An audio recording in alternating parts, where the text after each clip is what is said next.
کئی بار جنازہ مبارک کی بلیاں ٹوٹ بھی گئی تھی کیونکہ لمبی زیادہ تھی۔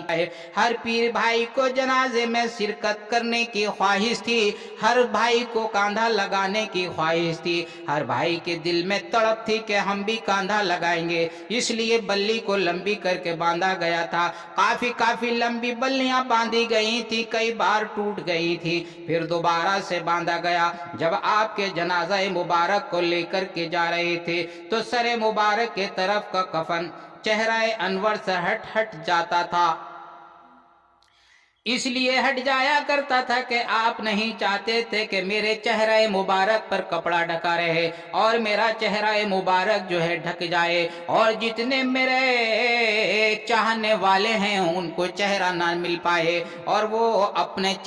میرا چہرہ مبارک دیکھ کر اپنے دل کو سکون کر سکیں، اس لیے آپ کے چہرہ مبارک سے کفن ہٹ جایا کرتا تھا، وہ کپڑا جو تھا ہٹ جایا کرتا تھا، آپ کے بندن کو باندھا جاتا تھا، آپ کے بند کو باندھا جاتا تھا، پھر بھی کھل جایا کرتا تھا اور چہرہ مبارک کو نظر آنے لگتا تھا۔ کفن کے بند کو کئی بار باندھا گیا مگر کھل گیا، یہ دیکھ کر کھلا پھر رہنے دیا گیا، پھر کہا گیا کہ اس بند کو نہ باندھا جائے کیونکہ حضور کو پسند نہیں، اگر پسند ہوتا تو یہ کھلتا ہی نہیں۔ پیر و مرشد یہ نہیں چاہ رہے کہ یہ بند باندھا جائے اور میرا چہرہ مبارک کو ڈھک دیا جائے، کیونکہ چھتوں پر سے لوگ چہرہ انور کا دیدار کر رہے تھے، آپ کے چہرہ مبارک کی زیارت کر رہے تھے، اپنے دلوں کو مجلہ کر رہے تھے، اپنے دلوں کو سکون پہنچا رہے تھے، کیونکہ پیر و مرشد کا جنازہ مبارک جا رہا ہے، حضرت پیر و مرشد جا رہے ہیں اور یہاں سے لوگ دیکھ رہے ہیں۔ اتنی بھیڑ تھی کہ ویسے تو دیکھ نہیں پا رہے تھے مگر چھتوں پہ سے آپ کا دیدار کر رہے تھے، اس لیے آپ نہیں چاہتے تھے کہ میرے چہرہ مبارک پر کپڑا ڈھکا رہے۔ یہ آپ کی شان تھی، آپ کی کرامات تھی، آپ کی یہ شان عظمت تھی۔ آپ کے نماز جنازہ آپ کے خلیفہ و جانشین حضرت شاہ شرافت علی میاں رحمت اللہ علیہ نے پڑھائی۔ نماز کے بعد جنازہ مبارک گلاب نگر شریف لایا گیا اور تدفین ہوئی، اور تدفین کا جملہ کام پیر بھائیوں کے ساتھ آپ کی سرکردگی میں انجام پایا گیا۔ آپ کا جنازہ مبارک دفن سے پہلے رکھا ہوا تھا، ایک شخص عاشق علی نام کے روتے پیٹتے آئے، یہ بھی بہت بڑی کرامات ہے، اور یہ دیکھیے آپ غور فرما سکتے ہیں، وہ عاشق تھے، آپ کو چاہنے والے تھے، ہمیشہ آپ کا دل میں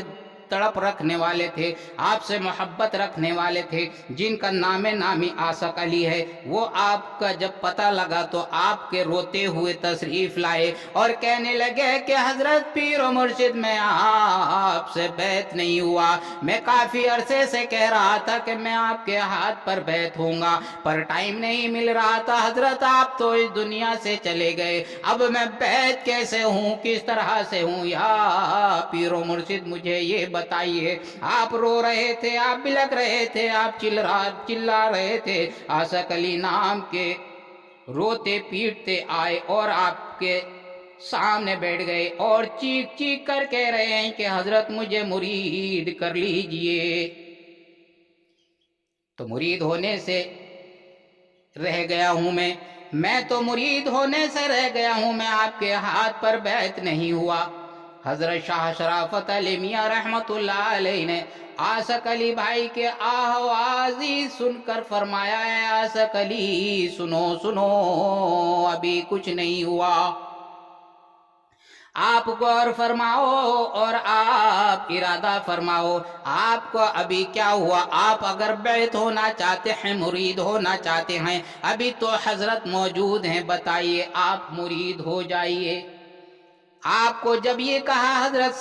شاہ شرافت علی میاں نے تو دل میں جان آ گئی، آپ خوش ہو جاتے ہیں، عاشق علی خوشی کے مارے آپ کا چہرہ انور جھلکنے لگتا ہے، آپ کا چہرہ مبارک خوش ہو جایا کرتا ہے، اور آپ کے دل میں تمنا جاگ اٹھی ہے اور کہتے ہیں کہ یا حضرت مجھے جلدی مرید کر لیجئے۔ حضرت شاہ شرافت علی میاں کہتے ہیں ابھی کیا ہوا ہے، ابھی کچھ بھی بگڑا نہیں ہے، ابھی تو پیر و مرشد سامنے موجود ہے۔ عاشق علی صاحب کو آپ کے جنازہ مبارک کے پاس بٹھا کر آپ نے کہا کہ یہاں پر تشریف لائیں، آپ چہرہ انور کو دیکھتے رہیں، آپ حضرت کے سامنے بیٹھ جائیں، پیر و مرشد کے سامنے بیٹھ جائیں، اور یہاں پر بیٹھ کر جیسے میں کہتا ہوں اس طرح سے کہتے چلے جائیں، اور پیر و مرشد کا سامنے اپنا دیدار کرتے چلے جائیں، اپنی نظروں میں ان کا چہرہ مبارک کو بسا لیں، اور بس یہی آپ دل میں تڑپ رکھنا، انشاءاللہ آپ مرید ہو جاتے ہیں۔ آپ نے مرید کیا اور چہرہ انور کو دکھا کر فرمایا دیکھ لو، تصور کر لو، اسی طرح سے تصور کر لیا کرو، اپنا دل بھر لیا کرو، اسی طرح سے پیر و مرشد کا چہرہ انور دل کھول کر دیکھ لو۔ آج اس کو اپنی نظروں میں سنبھالو، اپنے دل میں سنبھالو، اپنے جگر میں سنبھالو، اور جب بھی تصور کرنا ہو تو پیر و مرشد کو تصور کر لینا، انشاءاللہ آپ کا بیڑا پار ہو جائے گا۔ یہ دیکھیے شان عظمت ہمارے شاہ بصیر میاں رحمت اللہ علیہ کی ہے۔ حضرت پیر و مرشد کے سوم کے روز ہزاروں پیر بھائی اور شہر کے عام مسلمان محلہ اور باہر سے آئے ہوئے لوگوں نے بہت ہی جوش و خروش کے ساتھ متفق ہو کر حضرت پیر و مرشد شاہ محمد بشیر میاں علیہ رحمہ کے خلافت اور جانشی کا دستار آپ کے سر پر باندھی، یعنی کہ شاہ شرافت علی میاں کے دستار بندی کی، اور ان کو بتایا کہ آپ ہمارے پیشوا ہیں، اب ہمارے رہنما آپ ہیں، کیونکہ ہمارے حضرت اب تشریف لے کر کے چلے گئے ہیں، اب آپ ہمارے پیشوا ہیں اور آپ کو پیر و مرشد کا جانشی تسلیم کیا جاتا ہے۔ ایک صاحب پٹھے کی تختی پر یہ خط لکھ کر ایک لکڑی کے ڈنڈے پر فٹ کر کے اٹھائے پھر رہے تھے، اور اس تختی پر کیا لکھا تھا؟ وہ عاشق باری تھے، آپ سے دلچسپی رکھنے والے تھے، آپ کی محبت میں اپنی جان کو غرقاب کرنے والے تھے، اپنی جان کو آپ کے نام پر لٹانے والے تھے، آپ پر اپنی جان کو نچھاور کرنے والے تھے۔ وہ ایک ایسے عاشق بصیری تھے، انہوں نے اپنی تختی پر کیا لکھ رکھا تھا اور اپنا عشق دکھا رہے تھے۔ آئیے میں بتاتا ہوں، ان کی تختی پر یہ لکھا تھا، ہے شرافت میاں وہ روشن دل، حق کے بجانب ہے برتری ان کی، منتخب کر لیا تھا مرشد نے، منتخب کر لیا تھا مرشد نے، یوں مسلم ہے رہبری ان کی۔ یہ ان کی تختی پر لکھا تھا، اور اس تختی کو اٹھائے ہوئے پھر رہے تھے اور کہہ رہے تھے کہ پیر و مرشد اب ہمارے شرافت میاں ہیں، اب ہمارے شرافت میاں ہیں۔ حضرت پیر و مرشد کے آیام الحضرت سے روز وصال تک، اور روز وصال سے جب تک آپ کا گلاب نگر شریف میں قیام رہا، کل مکانات، مہمان خانہ، لنگر خانہ، مزار شریف آپ کو دے دیا گیا، بلا ناگہ روزانہ لنگر ہوتا، بے شمار کھانا تقسیم کیا جاتا۔ حضرت پیر و مرشد کے وصال کے بعد حاسدوں اور دشمنوں کا اتنا بڑا حسد ہو گیا کہ آپ کو بے انتہا تکلیف پہنچانے لگے۔ آپ نے سامنا کیا بدخواہوں کا، طرح طرح کی آپ کو تکلیف پہنچائی گئی، اور کچھ آپ نے کیا ہی نہیں، آپ نے یہ بھی نہیں کہا، اف تک نہیں کہا، جس کا تصور ہی سے رونگٹے رونگٹے کھڑے ہو جاتے ہیں۔ اگر ان حالات کو تفصیل سے بیان کیا جائے تو ایک دفتر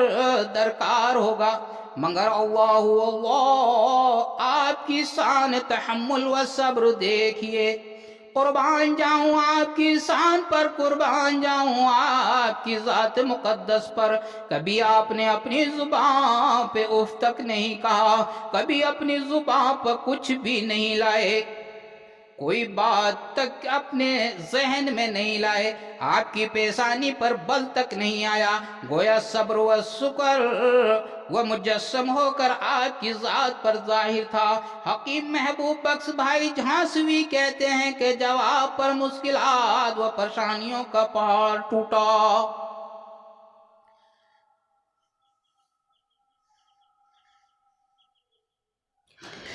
آپ پر تکلیف پہنچانے کی کوشش کرنے لگے، آپ کو بے انتہا پریشان کیا اور آپ کو پریشانیوں کا پہاڑ ٹوٹنا شروع ہو گیا، آپ پر بے انتہا پریشانی ہونے لگی، پر بھی آپ نے کبھی اف تک نہیں کہا۔ ادب سے میں نے عرض کیا حضور آپ یہ ساری حالات پیر و مرشد کی طرف رجوع کر کے امداد کی خواہش عرض کرو، کیونکہ پیر و مرشد ہماری مدد ضرور فرمائیں گے۔ ایک عجیب تاثیر کے ساتھ فرمایا، محبوب بھائی ہم پیر و مرشد سے جیسا کہیں گے ویسا ہی کر دیں گے۔ پھر کوئی اور بات ہوئی تو پیر و مرشد فرمائیں گے کہ تم نے جیسا کہا تھا ویسا ہو گیا، لہٰذا سب کچھ ان کی مرضی پر ہی چھوڑ دینا ٹھیک ہے۔ کیونکہ آج ہم پیر و مرشد سے کہتے ہیں کہ پیر و مرشد ہم پریشانی میں مبتلا ہیں، تو پیر و مرشد اس پریشانی کو حل کر دیں گے، اس کا کوئی نہ کوئی حل نکل آئے گا۔ اور کل کوئی اگر بات ہوتی ہے تو پیر و مرشد فرمائیں گے آپ نے کہا تھا، ہم نے اس بات کو حل کر دیا، اب میں اس میں کیا کر سکتا ہوں۔ اسی لیے بھائی یہ اچھا ہے کہ پیر و مرشد کے ہی اوپر چھوڑ دیا جائے، جیسے ان کو پسند ہوگا ویسے ہی ہوگا، جیسے اللہ کو پسند ہوگا ویسے ہی پیر و مرشد کریں گے، ہم اپنے طرف سے کچھ بھی نہیں کر سکتے بھائی۔ حکیم صاحب سے آپ نے ارشاد فرما دیا، حکیم محبوب بخش صاحب سے آپ نے یہ ارشاد فرمایا تو ان کی سمجھ بھی آ گیا اور کہنے لگے کہ بھائی آپ ٹھیک کہہ رہے ہیں، مولوی صاحب آپ بہت ہی ٹھیک کہہ رہے ہیں کہ اگر ہم کچھ بھی کہتے ہیں تو وہ کام تو ہو جائے گا، پر پیر و مرشد جیسے چاہیں گے بھلائی ہی چاہیں گے، جو ہمارے حق میں ہوگا بہتر ہو جائے گا، وہ سب دیکھ رہے ہیں۔ غرض کے رات کٹ جاتی تو دن نہیں کٹتا تھا، اور دن کٹ جاتا تھا تو رات نہیں کٹتی تھی۔ خانقاہ میں سارے لوگ بڑی بے چینی سے زندگی گزر کر رہے تھے، ذکر و فکر میں بھی کمی آ رہی تھی، وہ پورا نہیں ہو پا رہا تھا۔ ایک دن بعد نماز عشاء آپ حضرت پیر و مرشد کے مزار شریف پر تشریف لے گئے اور فاتحہ پڑھ کر واپس تشریف لائے اور لوگوں سے فرمایا کہ یہاں سے جانے کی اجازت مل گئی ہے۔ پیر و مرشد نے ارشاد فرما دیا ہے، اشارہ دے دیا ہے کہ مولوی صاحب یہاں سے آپ چلے جائیں، صبح کو یہاں سے کہیں نہ کہیں چلے جائیں گے۔ خدام آستانہ یہ سن کر مارے خوشی کے تمام رات نہیں سوئے تھے۔ غلام نگر شریف سے روانگی، جب آپ وہاں سے روانہ ہوئے، پیر و مرشد نے اجازت دی، آپ وہاں سے روانہ ہو چکے ہیں۔ 4 دسمبر 1950 کو آپ پیر و مرشد کی اجازت سے چند پیر بھائی اور خدام کے ساتھ ہمراہ خانقاہ عالیہ غلام نگر شریف سے محلہ ریتی اخوانزادوں کی مسجد کے پاس بابو جی محترم جناب عبدالجلیل صاحب شمسی کے مکان پر تشریف لے آئے۔ آپ وہاں سے روانہ ہو کر محترم جناب عبدالجلیل صاحب شمسی کے مکان پر تشریف لائے۔ آپ وہاں پر غلام نگر سے روانگی کے وقت آپ نے مزار شریف سے آستانہ عالیہ اور لنگر خانے کا کل سارا سامان پیر و مرشد اور جو بھی چیز تھی، یعنی کہ آپ کی صاحبزادی محترمہ افسر جہاں بیگم مرحومہ مغفورہ کے سپرد کر دیا، کیونکہ آپ کے پاس پیر و مرشد نے آپ کو خانقاہ کی چابی دے رکھی تھی، لنگر خانے کی چابیاں دے رکھی تھی، اور بھی آپ کو کچھ ذمہ داریاں دے رکھی تھی۔ وہ ذمہ داری اور وہ چابیاں، وہ سب کچھ صاحبزادی آپ کی محترمہ افسر جہاں کو دے کر آپ تشریف لائے اور ان کو سمجھا کر آئے، آپ جو یہ چابیاں سنبھال کر رکھنا، اور یہ چابیاں بہت ہی خصوصی ہیں، کیونکہ حضرت نے یہ چابیاں دی ہیں، یہ سارا مال آپ کا ہے، یہ لنگر خانہ یہ آپ کا ہے، یہ سب اللہ کی رضا کے لیے آپ خرچ کرتے رہنا۔ اب میں یہاں سے جا رہا ہوں، پیر و مرشد سے اجازت لے چکا ہوں، اور اب میں یہاں سے چلتا ہوں، اس کی ذمہ داری آپ کے اوپر ہے، اس کو آپ نے چلانا ہوگا۔ محترمہ افسر جہاں کو آپ یہ چابیاں دے کر سپرد کر اور یہ جو آپ نے وصیت فرمائی آپ ان سے کہہ کر آپ چلے آئے، اور ان کو یہ بھی فرما کر کے آئے، میں یہاں سے کچھ لے کر نہیں جا رہا ہوں، میں یہ دیکھو جیب آپ نے الٹی کر کے دکھا دی، کپڑا جھاڑ کر کے دکھا دیا، اور آپ نے کہا کہ میں یہاں سے کوئی بھی سامان لے کر نہیں جا رہا ہوں، خالی ہاتھ جا رہا ہوں۔